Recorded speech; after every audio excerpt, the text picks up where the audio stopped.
Spencer Critchley is a Democratic strategist. He joins me now live from California. Spencer, thank you very much for joining us here on TRT World. Is there anything that the Democrats can do at this point to resolve this deadlock? No, and I don't think it's the Democrats' responsibility to resolve this deadlock. This is a problem entirely of the Republicans' creation. It's typical, I think, of the degraded state of the current Republican Party that some of them are actually looking to the Democrats to bail them out of this conundrum they've got themselves into. They often these days seem to both decry the Democrats in the strongest possible terms, accusing them of the most outrageous crimes, and then look to them for moral leadership when they themselves get themselves into this kind of trouble. But no, I think the Democrats are doing the right thing, just standing back and waiting for the Republicans to sort it out. But Spencer, this deadlock is not in anyone's favor, is it? If anything, until this deadlock is resolved, Congress can basically not pass any legislative laws or anything. So no, it is very serious, and I don't mean to suggest that I think that the Democratic caucus in Congress should play politics with this.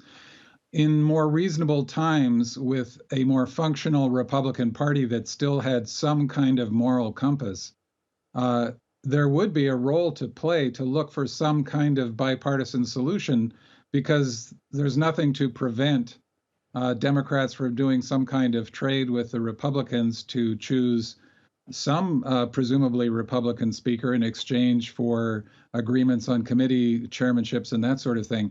However, you can't negotiate when you don't have a negotiating partner. And the Republican Party, in its current state, has shown that it is no kind of negotiating partner. It can't be trusted to make or honor any kind of deal. And frankly, this is the price that Kevin McCarthy is paying right now for being part of an enterprise like this. And it's something that always strikes me whenever I watch anybody getting involved in any kind of dishonest organization, any kind of criminal gang activity or a con game or something. It never seems to occur to them that, as they say in the southern United States, if they'll do it with you, they'll do it to you. So none of Kevin McCarthy's Republican colleagues trust him for good reason, and he can't trust them. And so this is a key part of why he finds himself in this humiliating position.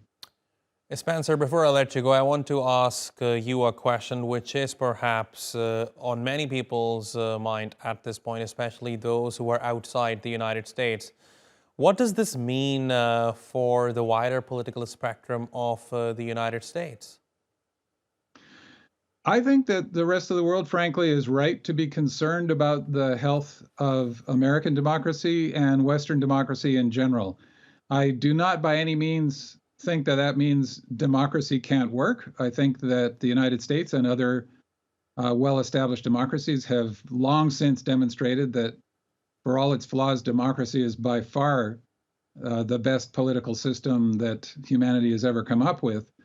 But it is in trouble now, and I think we'll get through it. But that is going to require citizens to step up and realize that we're not just consumers of democracy trying to consume its benefits. We need to be citizens who are active participants and take responsibility for healing it. Spencer Critchley, thank you very much for talking to us here on TRT World. Really appreciate your taking out the time. My pleasure.